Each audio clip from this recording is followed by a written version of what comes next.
So lattice energy, right? So looking at covalent compounds through the eyes of bond formation, right, and bond breakage and stuff like that, it brings the notion that most of these compounds or most of these molecules are generally all atoms behave in this way, right? But there's a reason why I just put covalent over like all of what we discussed, because it really only occurs in covalent molecules, right? For ionic molecules per se, for example, within the enthalpy of solution, right? Covalent molecules won't necessarily behave that way, right? So we're going to be looking at it in terms of ionic compounds, right, in order to deal with lattice energy. Now, lattices, right, ionic compounds and metallic compounds, or some metalloids, tend to form lattice structures, right? So it is the energy, right, that is within these lattice structures that we will look at, and the amount of energy required to break apart these lattice structures that we will look at, right? So the definition, specifically lattice energy, can be defined as the energy required to convert 1 mole of an ionic solid into gaseous ionic constituents, right? So it must be gaseous ionic constituents. Okay. So if you're looking at it, sodium chloride specifically like that, it must become sodium gas and it must become chlorine gas. Right? And we can have the actual reformation of actual sodium chloride, by the way, through the lattice energy. We're going to be looking at that in the Born-Haber cycle, right? So alternatively, it can be defined as the energy that must be supplied to 1 mole of the ionic crystal in order to separate them into gaseous ions in a vacuum via an endothermic process. So notice that lattice energy tends to be endothermic. Okay, it tends to be a positive value. Okay, so we have that there. So some sources define lattice energy as in an opposite manner, as the energy released when an ionic substance is formed from its gaseous ionic subconstituents via an exothermic process, right?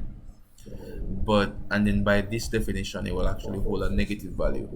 So lattice energy differs in these different ways, right? Depending on how you define it, you change the sign, right? And it leads us to beg the question: is lattice energy negative? Like, is it exothermic or is it endothermic? And that depends on perspective. So when you're looking at these type of things, you must understand the context in which they refer to lattice energy in order for you to realize whether or not it's a negative value or a positive value you're dealing with, right? So I usually Cape doesn't really scrutinize it for that. So usually they just use the endothermic definition, right, and use the value as a positive value. All right. So having a look at this, we have a lattice here. So this is a lattice structure, and we look at ionic lattices and the forces holding them together. So I will not speak further on that at all. So what lattice energy in it really is the energy required to pull apart these into their gaseous constituents. So pull them apart into gas. Alright. So the energy required to break apart the lattice and put them into their gaseous constituents. Okay. That's what it is. Any questions there? Any questions? Let me check the chats to see if there are any questions there. I'm not seeing any questions in the chat. So, okay. So we're just going to move on then. So what are the forces or the factors that affect lattice energy, right? So there are two primary factors that affect lattice energy. You need to know these. You need to know these now, and you need to know these now and forever. All right. So the lattice energy of ionic compounds are we have the magnitude of charge associated. That is one of the major factors. Magnitude of charge. All right. So charge, and with the constituent, and the distance between the ions. So the ionic radii.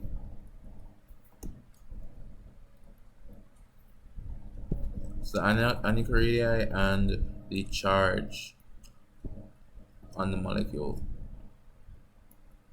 Alright. So charge held by the constituent ions. So due to electrostatic forces between them, the individual ions in an ionic lattice are attracted to each other. And we looked at that already in the forces of attraction, right? So the strength of the electrostatic force of attraction is directly proportional to the magnitude of charge held between the constituents. So a larger charge means larger attraction, right?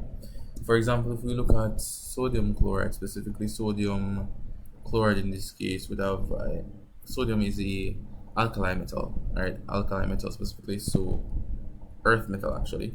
So it's gonna have +1, all right? If we look at calcium chloride, calcium is gonna be +2, all right?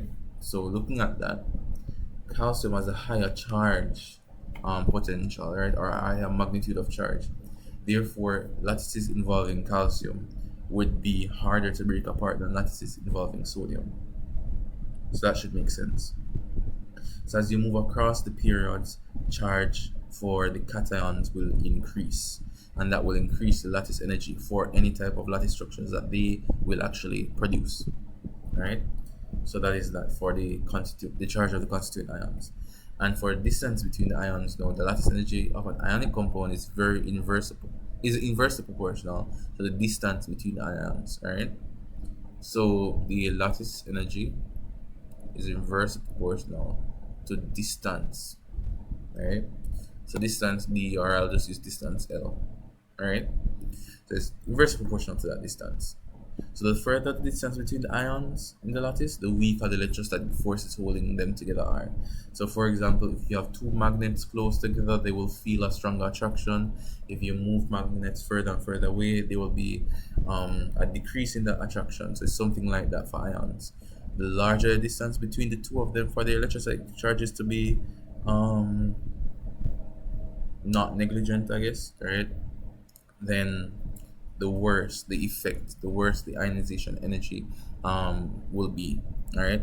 So ionization energy is actually large when you require a lot of energy to break the bond, because that's what a lattice energy really speaks to.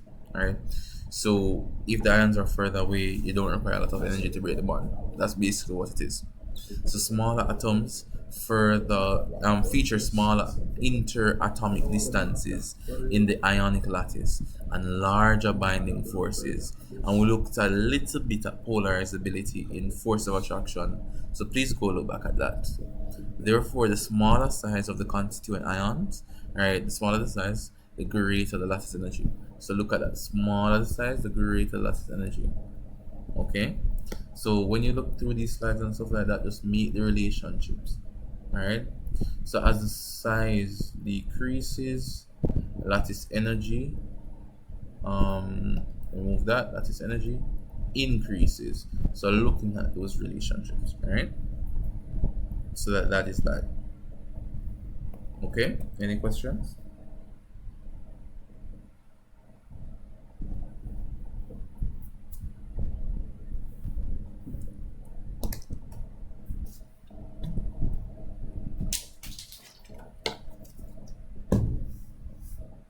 Okay. No, sir, but man, say I can. After this, I'll have to take a bit of time to kind of digest the information. Okay. It takes a little bit of time to really consolidate all the information. Alright. But just look at it through relationships. So after you read it through the second time and read through the textbook the second time, just don't care about what the paragraph is really like all about. Just take out what's important out of the paragraph. Things like relationships like these.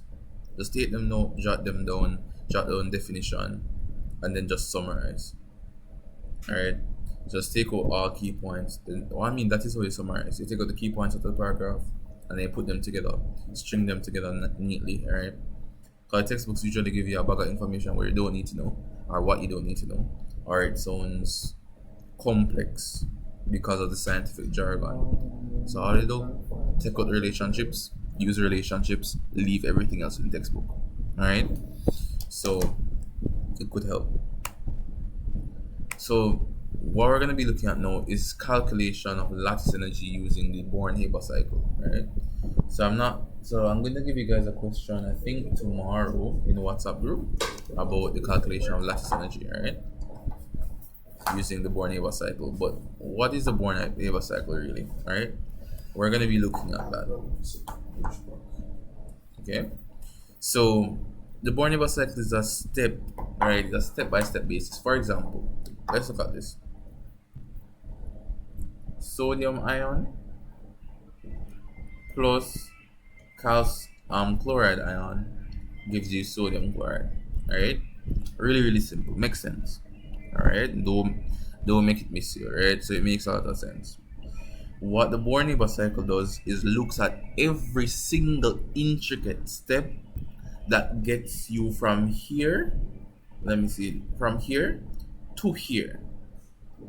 So the Born-Haber cycle outlines every single step from there to there. All right, so looking at it from this perspective, we're gonna.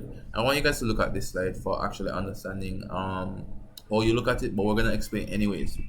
All right, so let's look at this. We have sodium chloride. How did we get to sodium chloride? All right. First of all, we had to start out with the elements in their standard state, the enthalpy of formation. Enthalpy change of formation. So look at that. Enthalpy of formation is here. This is the enthalpy of formation. Look at it. Right? Hopefully you see it. Don't just look at it now, you must see it. Right? The fact that the enthalpy of formation is there. Enthalpy formation speaks to the fact that we form 1 mole of the substance from its reactants in its standard states. In the standard state, we can find chlorine as a gas. In the standard state, we can find sodium as a solid. Should be tying in everything together now. Alright? So what's happening now? How do we move from the standard states and how do we create sodium chloride like that? So first of all, we have 1 chlorine here. Alright? So usually we would start out in the standard form. I think they missed something here. Let me write, what they missed. Give me a second. So they would have had actually sodium plus Cl2 like this, right? And then we would have actually gone to this stage. So from here to here, to this line up here, and hopefully I'm drawing it properly. But from here to here specifically, we would then undergo the enthalpy of atomization,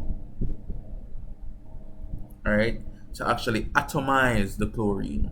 So it would be the atomization of chlorine is happening there. Because notice it move from dimolecular chlorine and it goes and turns into 1 chlorine molecule, or 1 chlorine atom rather. Can you guys see that? Chlorine moving from the molecule to the atom. Tell me if you can see it. Can you see it?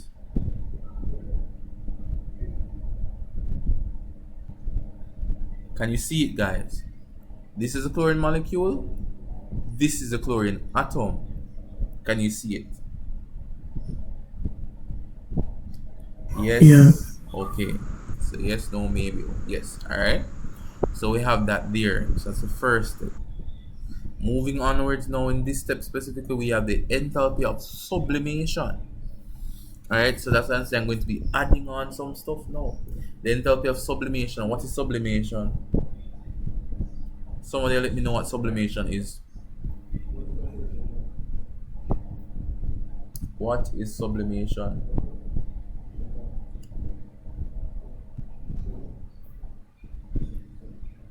So the state change that involves a solid moving directly to a gas while ignoring the liquid state. Sublimation. So we have an enthalpy of sublimation, alright?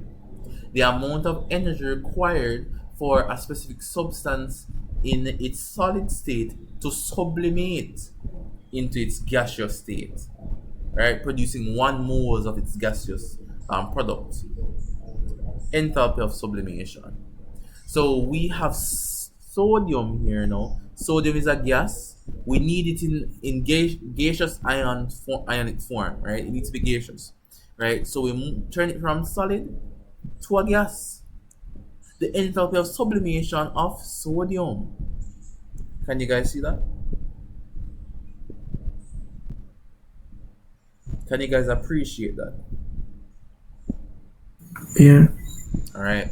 So we have that there now. Now we need to get them to turn ions. All right. So first of all, now we're going to end up with the ionization of sodium. What is ionization?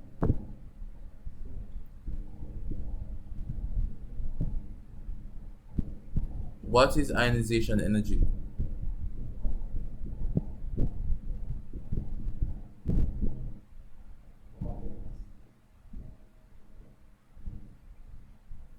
Boy, nobody can tell me anything. For nobody knows what ionization energy is, and we're all doomed. Because I don't know either, I know. What is ionization energy? The energy required to remove an electron From? from an atom. In which state? What form must the atom be? Solid, liquid, or gas? Positive. Yes. It must be a gas. Wonderful. Right, to produce an ion, right? Because we know if we're adding some, if we're taking an electron away, it must be a positive ion created, a cation. So notice that we had in this entire strategy, right? We had to have the sublimation of sodium. We had to have the sublimation of sodium, right? Because sodium must be in gaseous form for it to ionize. Alright, so the ionization of sodium here. Sodium moves from gaseous atom to gaseous ion. Exactly the definition of ionization energy, right? Or ionization in this case, right? Chlorine remains the same, but we see the electron being produced there, alright? Then we have the enthalpy of bond dissociation, or the electron affinity of chlorine. Remember we said the electron affinity is equal to to the enthalpy of bond dissociation, right? So if it was anything else that is not diatomic, right? You remember in diatomic molecules it will be equal, but if it wasn't diatomic, we would actually have electron affinity here and not dissociation, right? Because it is diatomic, we can just simply say that, hey, the molecule diatomic already. All we have to have brought that bond here. Finish. So bond dissociation, right? But really, we should have electron affinity. But in this case, because diatomic, we don't say bond dissociation, right? So the electron affinity or the bond dissociation of the anionic species, right? To have this now, right?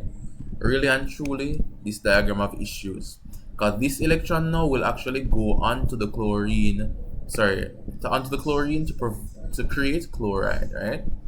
So let's look at this, right? So the bond dissociation of chlorine here, right? And then, oh, here it is. They have it here, right? I haven't seen it, so they have it here. The electron affinity of chlorine, right? So usually it's only one step going around. So usually it moves from this step and it just goes down here. Usually just avoid writing that, right?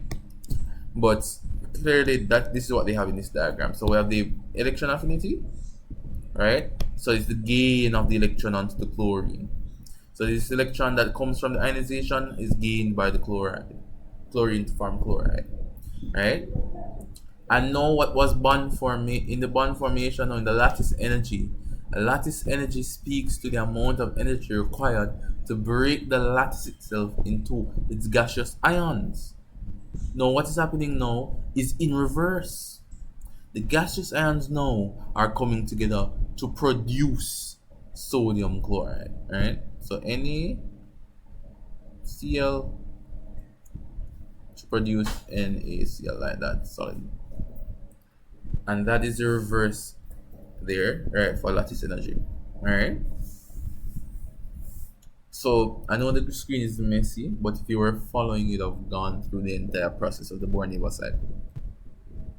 So what you have to do is look at the products and the reactants to figure out which part of the cycle must be labeled which. And actually that's the question that I'll ask you in the WhatsApp group tomorrow. Alright. I'll give you a blank Born-Haber cycle and you shall label every process on it. Alright. I want you to label everything. Okay? Another thing to note, if the arrows are going up, they are positive. If they're going down, they are negative. Because we see the enthalpy here, right? If enthalpy go up, we know the enthalpy is increasing, therefore it's positive. If it go down, we know the enthalpy is decreasing, so it must be negative. Really, really simple. Alright? Are there any questions? Are there any questions? It's because I know that when I used to do past paper marathons for Unit 1 chemistry, I would come upon Born-Haber cycle halfway a ball, who a scream, who a cry, who dead already, right? I want to know if you guys understand. Because this is usually the thing that murders half of us, right? In module 1 of chemistry. So if you don't understand, you can PM me on WhatsApp or you can ask in the group. Okay? There are any issues. Alright? Let's move on. Let's look at this. Step 1, step 2, step 3, step 4, and step 5. Please label all of them. Alright? So what is not labeled, please label it. So we see here now, formation, lattice energy. What is 4? What is 3? What is 2? Somebody tell me now. Alright? This, okay, so in this case, in these diagrams, we have electron affinity coming after bond dissociation. So I'm seeing that. So bond dissociation and then electron affinity. And I think that's actually like what I used to do is shorthand it and just do electron affinity. Right? But I think you guys would do better by actually doing the bond dissociation first, right? So in the chat, let me know what step 1, 2, 3, and 4 are. Just name them, label them. I don't care what you want to label them. Try. Right? Step 1, 2, 3, and 4. What are they? Right? And we're gonna look at it. Okay? So label them. What is step 1? Can anybody tell me what step 1 is? From step 1, we have this, and it becomes this. So what changes? What is step 1? Somebody unmute no one, please let me know. I know you guys are not. What, sir? Repeat. So I'm seeing where lithium is changing from a solid to gas. I'm going to say it's sublimation. Okay, so the enthalpy of sublimation of lithium. All right, so that is it. Delta H sub of lithium.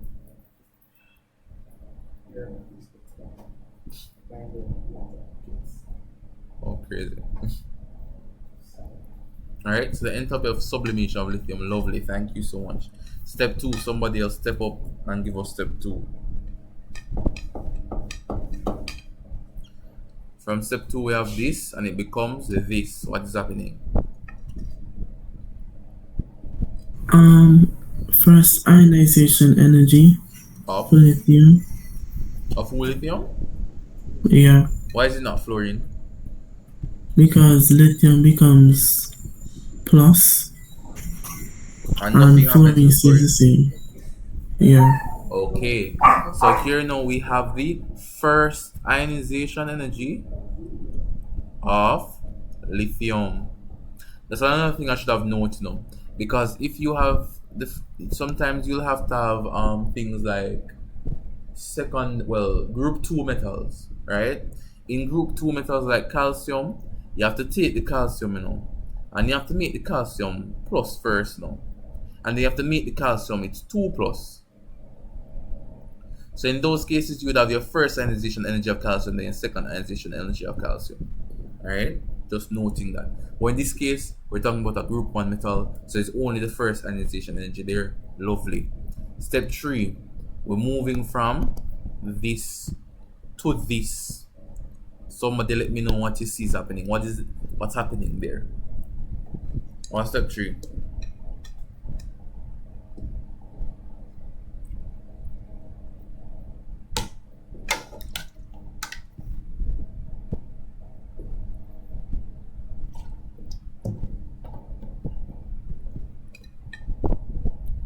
The first electron affinity. No.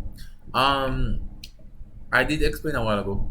Alright, it's not your fault, obviously, right? Because I did explain a while ago that I usually just shortcut it and go straight to election affinity, but that's probably not good practice, right? Because when I do these at, at what I do, right, to really look at it, I just speed run everything. Actually, the process all done in 3 step, right? But like, in order to like, now that I'm explaining the process, I think I should include every intricate thing. So I think we'll look at bond dissociation before we get there. So what's happening here is that there's bond dissociation of the fluorine. So flow F2, right? The half F2 just turns F. So this is actually bond dissociation here. So I noticed that they include bond dissociation. I think that's something that Cape does as well. So I'm trying to make sure that I break my bad practices because I like chemistry, right? Chemistry is me and I am chemistry, right? So I tend to do a lot of shortcut stuff and then just understand it in my brain. But when explaining, I actually just have to, explain every single process, right? So I want to make sure that you thoroughly understand. So bond dissociation will actually come before electron affinity, right? And with that understanding, this electron will be added to the fluorine to create the fluoride, and that is electron affinity, all right? Just to think you guys know, because as I go through these sessions, right, I get used to the fact that, all right, I can't just speed run the chemistry. That is not good, all right? That is not best practice. I have to go through everything to make sure you guys understand, all right?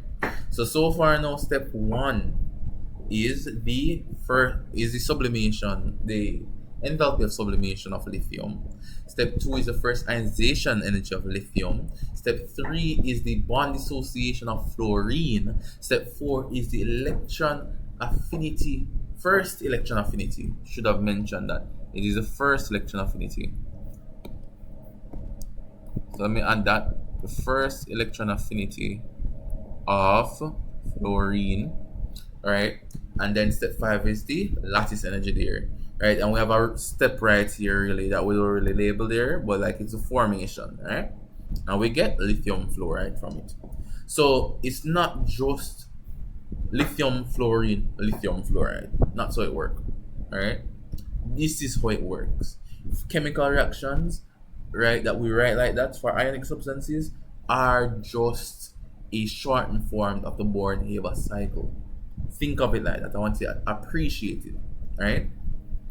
When we write lithium solid plus Fe, half would be half. Our balance our equations, right? Gas becomes LiF solid. This that you've been writing from fourth form, this that you were writing from your identity, right? This way I write before you leave the womb in third form, right? That is just a simplification of the Born-Haber cycle. Just a gross simplification, right? And we use it naturally, right? It's fine, right? It's just a simplification of it, right? When we reach organic chemistry now and we look at covalent compounds, we notice that the chemical reactions that we write like that are also gross simplifications. When we move into mechanisms in Unit 2 chemistry, right? But this is the complete action or what is happening, right, within this reaction here. It is the mechanism through which lithium fluoride is formed. So we can write the general chemical equation, right? But the Born-Haber cycle is how we form the ionic compounds in real life. In actuality, all of this is theoretically happening within only a fraction of a second. Only a fraction of a second this happens. So fast that we can't understand it, right? That much. We can't understand the speed at which this entire thing happens. It happens in one go, one step, right? To produce lithium fluoride. Alright? So we have this there. So with this now, go ahead. So I have a question. Is energy of sublimation and energy of atomization the same thing? Is it the same thing? It can be described as the same thing, yes. Okay. In some cases, it can be described as the same thing. Atomization is similar to sublimation in this case, right? Because what we have here is that it's singular, right? It's already singular, right? So lithium is already singular, so there's no atomization really because it's already singular, so we sublimate. But if there was multiple, then we would atomize. You get me? Yeah. All right. So if there's multiple, only one atom can react, not two. So we just have to atomize, then we sublimate. But atomize. If we atomize, then we don't sublimate. Because when we atomize, we're creating gaseous substances.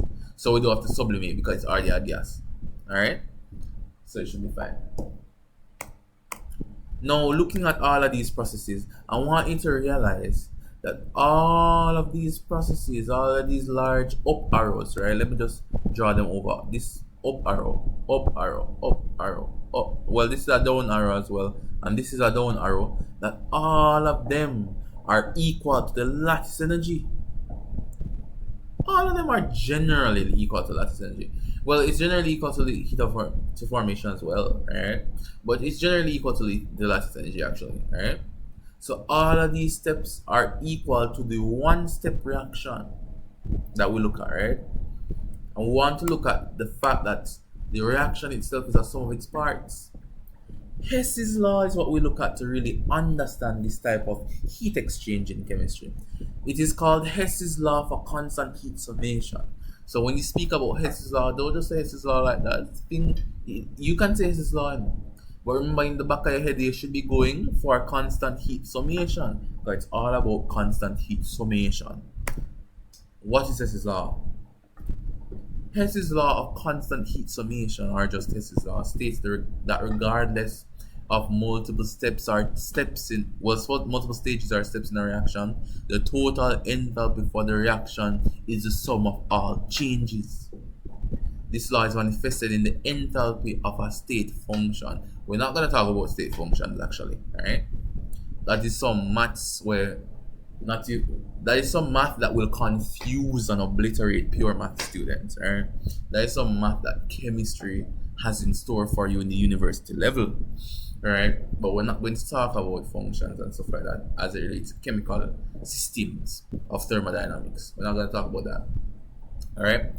But it's really just a manifestation of different types of the fact that generally lattice energy can be equal to, in some cases, lattice energy can be equal to all the sum of the parts, right? So the heat of any reaction, right, of heat of formation for a specific reaction is equal to the sum of the heats of the reaction for any set of reactions within a sum are equivalent to all of the reaction, the overall reaction. Now, this sounds really weird, but it is the 0th law of thermodynamics that you guys would have looked at in physics. Alright, it's similar to it. Alright. If we have A and we're going to get C, right? So this is the first path, A to C. And there's another path where you can go from A to B to C. Right? A plus B is equal to C. Can you guys see it? Before I even say anything, can you guys see it? Yeah. Yes, sir. Alright. So the general length of the reaction, or the heat change of the reaction, is equal to the sum of all smaller reactions that occur before we bring about our product. Hess's law, the total enthalpy change of a reaction equals the sum of all the enthalpy changes occurring in each step of the reaction. We spoke about briefly before that this is actually what's happening in the formation of an ionic compound. Now all of these changes are equal to just the one arrow, right? From product to reactants. All of the tiny changes in heat, right, is summed up by Hess's law, saying that all of these are equal to just the enthalpy of formation. Alright? So let's look at this. Alright? So we have the enthalpy of reaction here. Alright? Root 2, right? Here is like this, right? So root 1 is just directly to products. root 2 will form intermediates and then it will go to products, right? So the enthalpy reaction is equal to H1 to delta H1 plus delta H2. If it even had 50 intermediates, right, all 52 enthalpy changes would be equal to the enthalpy of reaction, right? So that is how Hess's law works. It doesn't matter what route your reaction takes, you must reach products.